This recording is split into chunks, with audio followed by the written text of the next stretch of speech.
moteur, ça tourne et action. Alors nous avons vu à Cannes le premier film présenté pour l'ouverture, un film qui est hors compétition, de Pierre Salvadori, La Vénus électrique. Alors la Vénus électrique, donc comme il est hors compétition, mais le film est sorti dans les salles ce mercredi. Alors nous allons en parler brièvement avec un petit avis. Pour moi, ce film est un film un petit peu pour les nostalgiques, les gens qui aimaient les fêtes foraines et tout au début du siècle. Et il mélange un petit peu une histoire d'amour, une histoire de fantaisie, une histoire fantastique, reconstitution d'une époque.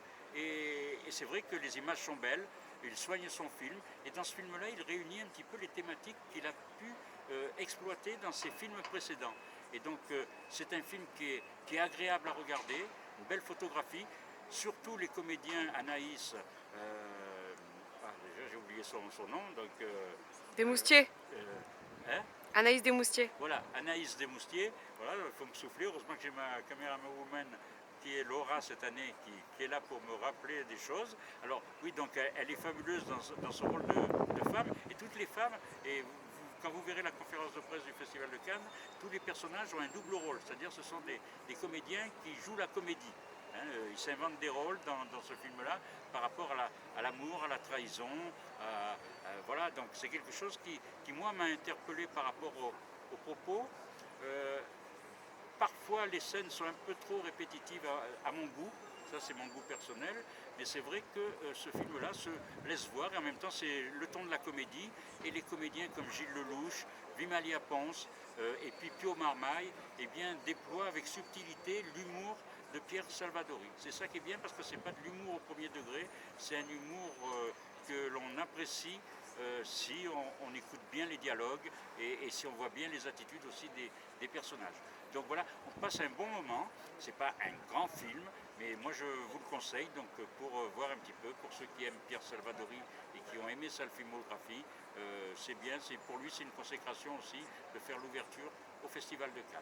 Voilà, le film, je vous le rappelle, est sorti le mercredi 13, ou c'est aujourd'hui le 13, je ne sais plus. Donc le mercredi de cette semaine, voilà, il est à l'affiche, vous pouvez le voir dans les salles. Merci. Est-ce que Laura veut dire quelque chose? Non? Tu veux pas? Bon.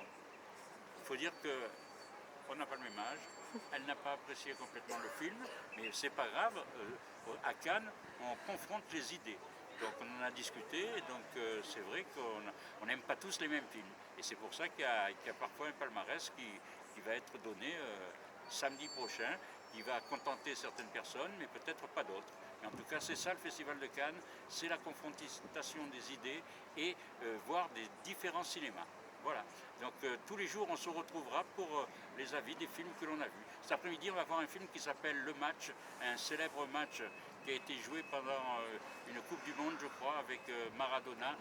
Je ne vous en dis pas plus, je vous en dirai plus demain pour savoir si ce film m'a plu. Et quand on aime le football, je pense qu'on peut aimer ce film-là. Voilà, je vous dis au revoir et merci pour cette première chronique. Nous vous retrouverons tous les jours ici, aussi bien pour les ondes de Radio Dialogue, pour les ondes de Radio Soleil Provençal et pour le site bien sûr cinezoom.com et notre chaîne YouTube Cinezoom 2. On se retrouve donc tous les jours sur ces médias-là. Merci beaucoup. Et vous pouvez aussi me voir, si vous le voulez, aux conférences de presse où j'interviens pour poser mes questions aux équipes de film. Voilà, merci beaucoup. Et vous aurez un entretien régulièrement. Voilà, il n'y a pas de souci. Je vous dis tout.